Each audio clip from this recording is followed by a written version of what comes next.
João 17, a partir do verso 24. Pai, a minha vontade é que onde eu estou estejam também comigo os que me deste, para que vejam a minha glória, que me conferiste, porque me amaste antes da fundação do mundo. Pai justo, o mundo não te conheceu, eu, porém, te conheci, e também estes compreenderam que tu me enviastes. Eu lhes fiz conhecer o teu nome, e ainda o farei conhecer, a fim de que o amor com que me amastes esteja neles, e eu neles esteja. Feche seus olhos. Senhor Deus, a tua palavra lida, ela nos fala do amor, da dedicação e da entrega de Cristo por nós, mas também, Senhor, uma entrega que vai muito além, que fala a respeito, Senhor, do amor do Pai pelo Filho, que se revela, Senhor, na entrega dele por nós. Pai Santo, nos faça entender a tua palavra, para que nós, assim entendendo, possamos tirar as lições necessárias para a nossa vida, Senhor. Nós oramos em nome de Jesus. Amém. Meus irmãos, é muito comum, quando alguém está no finalzinho da sua vida, que começa a passar mal, sentindo que a morte chega, essa pessoa chama os filhos, chama os parentes e dá a essas pessoas as últimas instruções. Essas últimas palavras são extremamente importantes, em se tratando de pessoas. Por quê? Porque essa pessoa que está falando, ela não vai ter tempo mais. Ela sabe que aquelas palavras são as últimas, em que morrendo não vai poder mais falar com os filhos. Então aquela palavra é objetiva, é certa. Essa palavra é levada em conta por aqueles que ouvem, porque sabe que aquela palavra, tendo sido dita naquele momento tão importante, ela tem o objetivo claro. É para ser ouvida, é para ser vivida. E assim nós vimos que muitas famílias que brigavam, muitos filhos que andavam brigados um com o outro no momento que ouviram do pai, naquele momento de morte. Ou que ouviram da mãe, naquele momento que já estava encerrando a sua vida. Eles pararam, meditaram e fizeram a paz. Então as últimas palavras de alguém, elas tomam um caráter muito importante. Nesse capítulo 17 de João, João vai tratar a respeito das últimas palavras de Jesus, não daquelas últimas palavras da cruz, mas dos últimos momentos de Jesus com os seus discípulos, dando a eles instruções, ensinando. E Jesus, ele fala no capítulo 16 a respeito da sua despedida, veja aí, no versículo 25 do capítulo 16, palavras de despedida. Ele está preparando os seus discípulos para a sua morte. Ele está dizendo para eles, prestem atenção no que eu estou dizendo, porque eu não vou dizer mais. E isso que eu estou dizendo é para vocês colocarem em prática. E aí, depois de dar longas instruções, todo o capítulo 16 é voltado para essas informações finais. E Jesus, então, no capítulo 17, ele vai passar a fazer uma oração pelos seus. E essa oração de Jesus é uma oração que fala da sua missão, é uma oração que fala do seu propósito e do seu interesse pela igreja. Esse capítulo 17, no verso 1 diz, tendo Jesus falado essas coisas, levantou os olhos aos céus e disse, veja, que coisas foram essas? Tendo Jesus falado palavras de despedidas, agora ele então falará outras coisas. Ele vira então os seus olhos para os céus e ele diz, é chegada a hora. É chegada a hora de entregar a sua vida. Meus irmãos, o momento da entrega de Cristo, de dar a sua vida por nós, foi um momento de extrema dor e de angústia. A gente vê Lucas registrando que nesse momento Jesus, ele suou gotas de sangue, o suor se tornou em sangue. Nós vimos Jesus chamando seus apóstolos para orar, porque era um momento de angústia. Então, quando ele diz que é chegada a hora, ele está falando de algo que é de extrema importância. E ele diz aqui, glorifica o teu filho, para que o filho glorifique a ti. Ele vai dar a sua vida pelos pecadores, para a glória do Pai, e diz, glorifique a mim, para que o teu nome seja glorificado. E ele diz aqui, a fim de que ele conceda a vida eterna a todos os que ele deste. Vejam, meus irmãos, que há aqui uma diferença que muita gente passa despercebido, que diz, aqueles que me deste. João vai repetir várias vezes esta palavra que Jesus, ele disse e repetiu, é somente por aqueles que me destes. E ele vai dizer, eu rogo por aqueles que me destes. A gente vê que existe aqueles que são do Pai, e existe aqueles, como Jesus mesmo diz, vós sois filhos do diabo. Existe aquele povo que glorifica a Deus, existe aquele povo que se rebela contra Deus. E aqui a gente vê Jesus falando que manifestou o seu nome, que glorificou o nome do Pai, mas agora ele vai falar daqueles que pertencem a Deus. Versículo 17 diz, eu já não estou no mundo, mas eles continuam no mundo. E ao passo que eu vou para junto de ti, Pai Santo, guarda-os em teu nome que me destes. Jesus disse, eu não estarei com ele, mas eu quero a proteção. Proteja a tua igreja, Pai. Proteja, porque eu não estarei no mundo com eles, mas eles estarão no mundo. Ele diz também, não vos peço que os tires do mundo, mas que os livre do mal.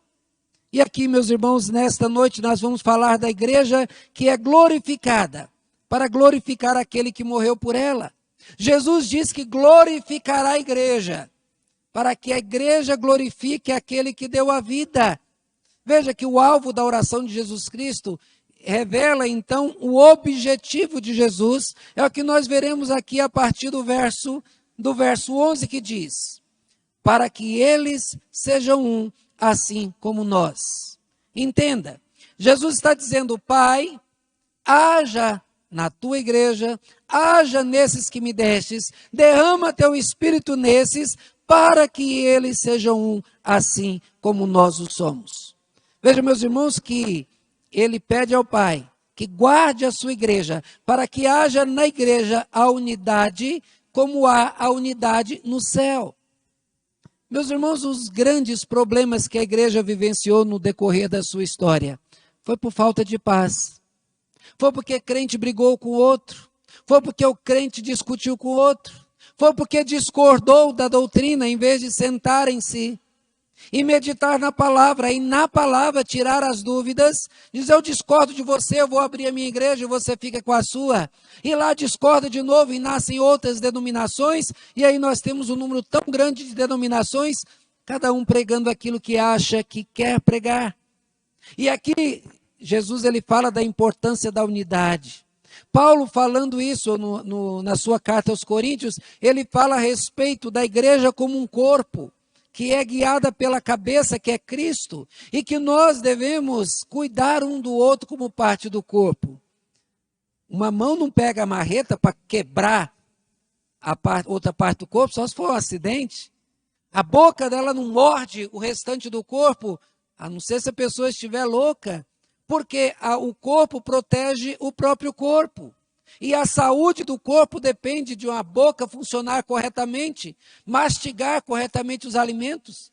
Também que esses alimentos encontrem um estômago saudável para digerir esses alimentos. E depois, então, para que tudo funcione e capte corretamente todas as vitaminas necessárias, para que as mãos, os pés, o coração, a cabeça, tudo funcione, nós devemos seguir a regra.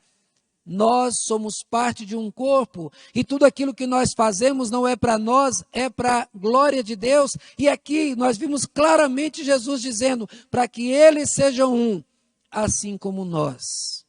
Meus irmãos, quando se fala da Trindade, muito se discute, são 3 deuses. Não são 3 deuses. São 3 pessoas que formam a unidade da Trindade. São 3 pessoas que pensam a mesma coisa, que têm o mesmo propósito, que têm o mesmo poder. Talvez seja uma das coisas mais difíceis de compreender, seja a pessoa de Deus, da Trindade, mas o que é dito, o que é ensinado na palavra, que não há uma luta de poder, não há uma luta de desejos, do qual um quer e passa por cima do outro, não, mas uma total unidade. no qual tudo que é feito com o mesmo propósito, com a mesma glória, cada um ocupa o seu papel, cada um desempenha o seu papel. E aqui nós vimos falar dessa unidade. E a Bíblia, ela nos fala a respeito da importância de sermos unidos uns com os outros. Por exemplo, lá em Eclesiastes 4, de 9 a 12, diz, é melhor serem dois do que um. Porque se forem dois, se um cair, o outro levanta. Se um tiver com frio, ele vai se aquecer juntamente com o outro e assim vai conseguir vencer o frio. Amós também fala a respeito disso, dessa unidade, dessa importância do trabalho, do desenvolvimento, quando se juntam as forças. Meus irmãos, nós devemos nos proteger, nós não devemos nos atacar. Jesus, ele deu a vida para a igreja e ele quer que assim como ele está unido com o Pai, você se una com o irmão. Com certeza, no decorrer da sua vida na igreja, haverá uma situação onde você vai discordar de algo que alguém disse. Você vai passar por alguma situação que você vai discordar de alguma coisa que alguém fez. Com certeza você será levado pelo sentimento humano a querer se defender, a querer brigar, a querer discutir. Mas lembre-se, você faz parte do projeto de Deus. E o projeto de Deus chamado igreja é para que nós estejamos juntos. Porque se eu estou errado, eu devo me corrigir. Por isso que lá em Mateus 18 diz, se alguém pecar contra ti, vai a ele e fale. Procure o momento certo, vá até o irmão, fale a respeito dele. Diz, você me ofendeu, você distratou. E o irmão, então, ele deve, levado pelo Espírito Santo, também reconhecer o seu erro e se entregar, e pedir perdão e corrigir, para que a retomada no caminho seja retomada o mais breve possível. Meus irmãos, nós devemos proteger um ao outro. Devemos proteger o nome da igreja. Porque quando uma pessoa está caminhando errado e ela faz o mal, toda a igreja sofre. Quando você vê lá no Antigo Testamento, quando Acã, ele achou desejável aquela capa babilônica bonita, colorida, quando ele viu pouca quantidade de ouro e ele levou e escondeu, todo Israel sofreu. Todo Israel foi derrotado diante do inimigo que era fraco. Por quê? Porque um pecou. Então, a Bíblia fala a respeito da exortação, da correção, da importância dos olhos do irmão para mostrar o defeito que está no outro. Cada um se corrige e corrige também no próximo. Mas nós devemos, então, andar em união, andando como um suporte para o outro. Quando alguém está fraco, você deve dar o teu ombro, você deve suportar, você deve ser o suporte para ele andar nesta caminhada, para que ele consiga vencer a sua fragilidade. Então, meus irmãos, Jesus, ele pede ao Pai que haja em nós, para que haja unidade. Não existe negro, não existe branco, não existe alto, não existe baixo, não existe homem nem mulher no qual forma a igreja. Nós formamos a igreja, no qual todos nós temos a importância, somos parte dela. Assim como dentro do organismo nosso, até um poro, quando ele fecha, ele inflama e todo o corpo sofre. Também na vida da igreja, todos os membros dela são importantes, porque fazem parte desta unidade para o bem do corpo todo. Mas o texto continua. Ele vai mostrar então no versículo 13, para que eles tenham o meu gozo completo em si mesmo. Vejam, meus irmãos, que o filho pede ao pai que haja na igreja a mesma alegria de Cristo em fazer a vontade do Pai. Veja que nós recebemos a palavra de Deus. Nós recebemos a palavra dele que mostra quem somos, que mostra que nós fazemos parte da família do Pai, que mostra que Cristo morreu por nós, e como disse aqui, nós somos aqueles que são alvos do rogo de Jesus, os alvos da oração de Jesus ao Pai. E aí então, diante disso, Jesus ele afirma que nós teremos oposições. Pessoas vão se opor àqueles que são fiéis ao Senhor. Pessoas criarão intrigas, pessoas farão críticas. E, meus irmãos, é importante que nós estejamos preparados. Nós, quando ouvimos a palavra, nós fomos transformados. Antes nós andávamos de acordo com o nosso próprio coração, fazendo a vontade da nossa própria carne. Antes nós andávamos para a destruição da nossa vida, mas com a pregação da palavra, nós começamos a nos opor ao mundo, nos opor à carne, opor aos pecados que antes nós cometíamos. E agora então, quando nós somos opositores ao mal, o mal vai se voltar contra nós. E Jesus ensina, assim como me perseguiram, perseguirão a vós. E, meus irmãos, o que ele fala, o que ele quer, que nós tenhamos o gozo completo nele, é para que nós aprendamos a ter a mesma alegria que ele tinha de fazer a vontade do Pai. Como é que você vem para a igreja? Como é que você faz a obra de Deus? Porque quando os pecadores vão para uma festa, eles vão sorridentes. Quando o pecador vai para fazer as coisas que alegram o seu próprio coração, de acordo com a sua própria carne, eles vão festejando. Paulo, no capítulo 6, diz, com a mesma alegria com que nós servimos a carne, devemos servir a Deus. E é isso que Cristo pede aqui. Que do mesmo jeito que ele demonstrou alegria e disposição e contentamento para fazer a vontade do Pai, para que nós tenhamos a mesma alegria em fazer a vontade de Deus. Meus irmãos, nós devemos defender a palavra, devemos defender a verdade. E isso vai fazer com que pessoas, elas se voltem contra nós. Qual a motivação que nós temos para ser perseguidos? Nós só teremos essa motivação se nós, de fato, tivermos alegria de fazer a vontade de Deus.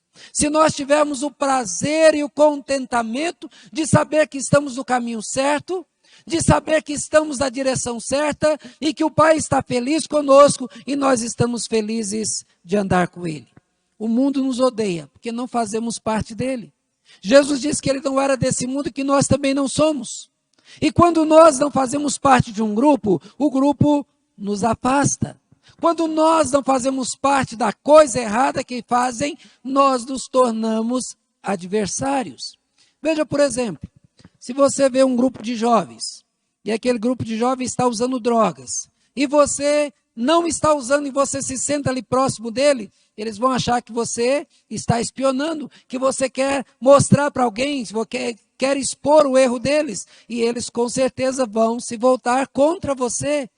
Do mesmo jeito, se você defender a verdade, enquanto os outros estão falando a mentira, você terá oposição deles contra você.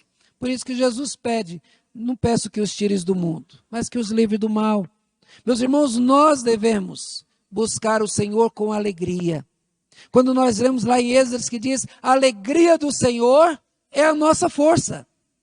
Se você não tem a alegria do Senhor, se você não leva a sério a salvação que Ele deu, se você não tem prazer de ter sido salvo por Cristo, se isso não provoca alegria em você, você está prestes a cair. Não vai demorar muito e algo do mundo vai chamar a tua atenção, um prazer que o mundo oferece vai fazer você cair. Mas quando você tiver a alegria que Jesus Cristo tinha em fazer a vontade do Pai, aí você será imbatível. O que pode contaminar um homem que não ama o mundo? Se alguém quiser fazer dele um pecador, se alguém quiser fazer dele alguém que seja desonesto, se ele ama a Deus mais do que ama o dinheiro, ele não vai cair. É isso que Jesus Cristo está falando. O povo de Deus tem que amar a Deus, o mesmo jeito que Jesus Cristo mostrou o seu amor, chegando a dar a própria vida. Por isso ele diz, santifica-os na verdade, a tua palavra é a verdade. Somente buscando a santidade, mas com a alegria do Senhor é que nós venceremos. Jesus Cristo diz, eu os enviei ao mundo, assim como eu fui enviado. E ele coloca essa condição como ovelhas que são enviados entre os lobos. Os lobos vão querer destruir, mas com a alegria do Senhor você vencerá. Portanto, unidos com o Senhor e com a alegria que ele tinha de fazer a vontade do Pai, nós seremos mais do que vencedores. Porém, o verso 19 mostra outro para. É importante quando nós lemos a Bíblia, sempre tem palavras que mostram um objetivo. E o verso 19 diz,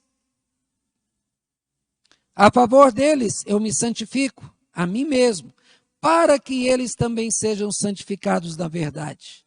Vejam, meus irmãos, que Jesus, ele clama ao Pai para que haja busca incessante pela santificação, para que o crente não desista de ser santo, para que ele não se canse de lutar pela santidade. Rogo por eles, por aqueles que vierem a crer e por aqueles que já creram. Jesus falava daqueles que já pertenciam a ele, porque já tinham ouvido falar dele e já havia convertido, e fala de nós que naquele tempo ainda não tínhamos crido, e que nós ouvimos a palavra e cremos. Jesus, ele contava com o fruto do trabalho dos seus discípulos.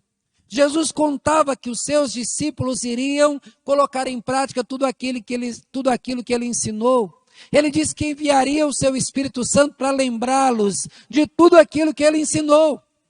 Mas, meus irmãos, sem santificação, todo o trabalho dos seus discípulos, assim como o nosso, é inútil. Se nós não nos santificarmos, se nós não buscarmos ser santos como nosso Pai é santo, tudo aquilo que nós falarmos, tudo aquilo que fizermos para a glória de Deus, cairá por terra. Porque quando nós errarmos, alguém vai dizer, olha lá, está vendo? Estava aqui nos corrigindo, ensinando o que é certo, está fazendo a mesma coisa. Olha ele lá no boteco bebendo, estava aqui ensinando para a gente que não pode pecar e está ele lá bebendo, está ele lá na farra, está ele fazendo as coisas. Ou seja, quando nós buscamos a santidade, nós nos tornamos temos mais credibilidade naquilo que nós ensinamos. Meus irmãos, Jesus Cristo roga para que haja busca incessante pela santidade. E quando fala de algo incessante, não é algo que para dentro da igreja. Nós não podemos apenas esperar viver como crentes da igreja, porque é muito fácil. Me lembro de uma ilustração de uma mulher que ela chegou na igreja com um colchão, com os meninos, com as malas, e o pastor falou, mas o que houve, senhora? Não, estou vindo aqui para a igreja porque eu vou morar na igreja. Porque aqui na igreja meu marido é um ótimo marido. Mas lá em casa ele é um péssimo pai, é um péssimo marido. Meus irmãos, tem muita gente que é assim. Dentro da igreja é um santo perfeito. Mas quando vira as costas esquece do papel dele para a glória de Deus. Por isso que Jesus diz que ele quer que os seus busquem incessantemente pela santificação. Que onde ele estiver, ele esteja glorificando ao Pai, para que as pessoas, ao observarem o seu correto procedimento, possam louvar e adorar a Deus pela transformação de vida. No versículo 21, diz, para que o mundo creia que tu me enviastes. Ele roga ao Pai para que haja na vida da igreja, para que a igreja promova a conversão de incrédulos. Quando a gente vê Jesus lá em Mateus 28, dizendo, ide e pregai o evangelho, o que ele quer é que a igreja promova a conversão de incrédulos. Paulo, ele diz que a fé vem por ouvir a palavra de Deus. E diz, como ouvirão se não há quem pregue? Então o papel teu, o meu papel, o papel de todos vocês, é pregar o evangelho. É falar de Cristo, é mostrar a salvação, porque Jesus, ele pede que o Pai atue em você, que derrame o Espírito em você, para que você, guiado pelo Espírito, você viva em santidade, e as pessoas observando você, elas queiram também passar pela mesma transformação. A igreja do Antigo Testamento era chamado o ajuntamento da igreja como carral, é a assembleia do povo de Deus reunida. No Novo Testamento, a palavra igreja é eclesia, é para fora, é a palavra que quer dizer para fora.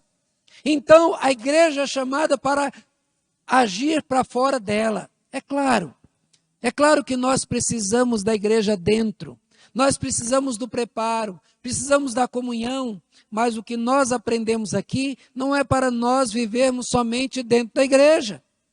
O objetivo é que seja para fora. A missão da igreja é para fora das paredes da igreja.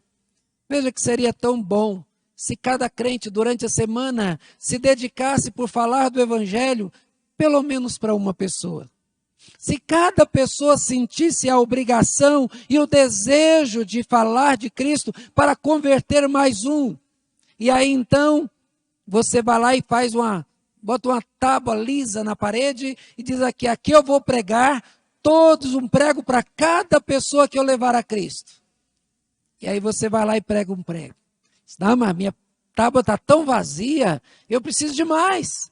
Aí você fala para mais alguém e prega outro prego lá da tábua. Será que se você fizer isso, quantos pregos vão ter durante o final de um ano? Será que você levou pessoas a Cristo? E veja, irmãos, que a pregação do Evangelho, ela não é somente para conversão. Porque se você prega, a pessoa se converte, ela foi salva. Mas se você prega e ela rebela-se contra a palavra, você, como foi dito ao profeta Ezequiel, eles saberão que houve um profeta no meio deles. O nosso papel é falar a palavra, não é converter. Por isso, o nosso papel é levar as pessoas a conhecer a palavra que transforma. A igreja é aperfeiçoada na unidade. O mundo crê em Cristo como enviado de Deus e no seu amor quando ver isso na igreja. Mas Paulo vai dizer, se vocês se mordem, se vocês se destroem, como que vocês vão pregar o Evangelho?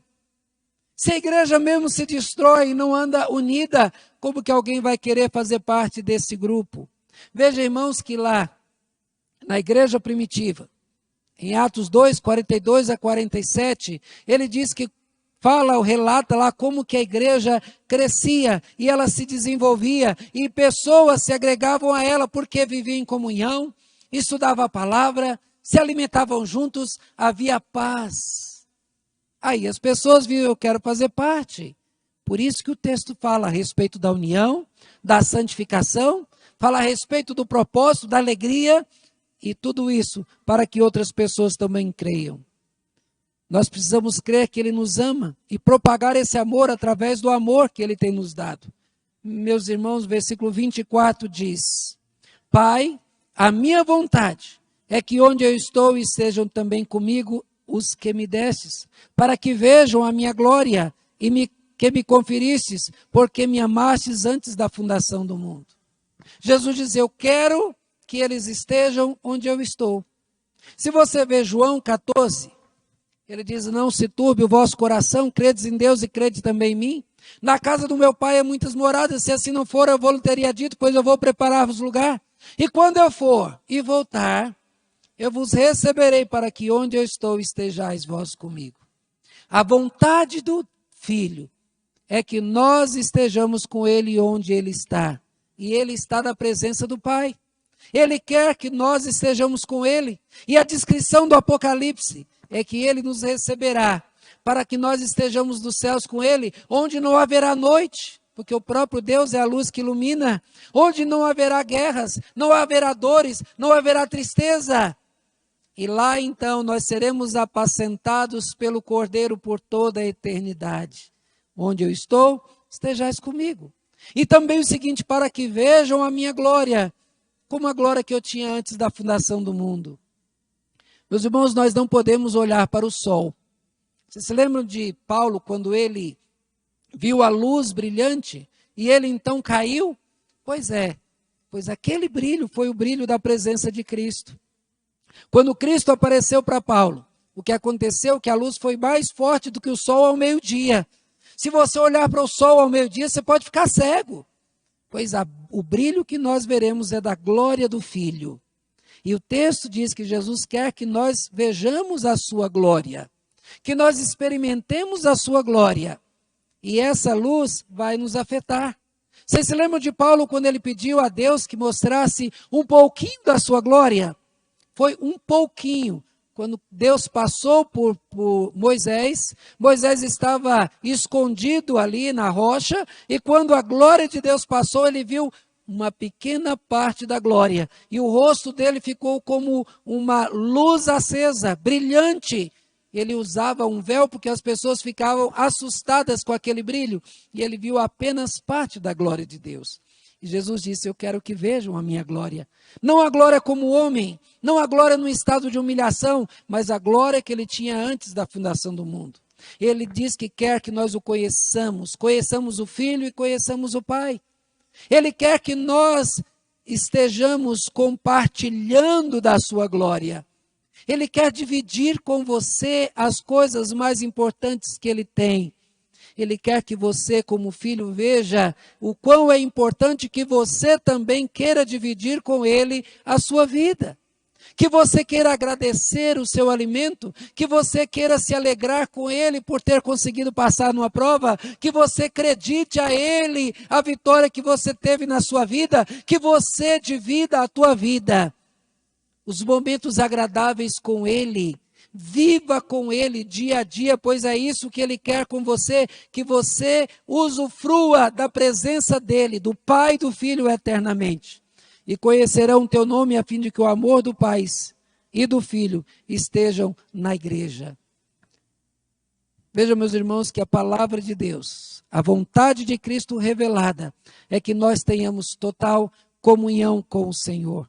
A palavra de Deus em Cristo é que nós usufruamos de tudo aquilo de maior e de mais importante que Ele nos dá. Então, meus irmãos, que nós possamos atender ao chamado do Senhor.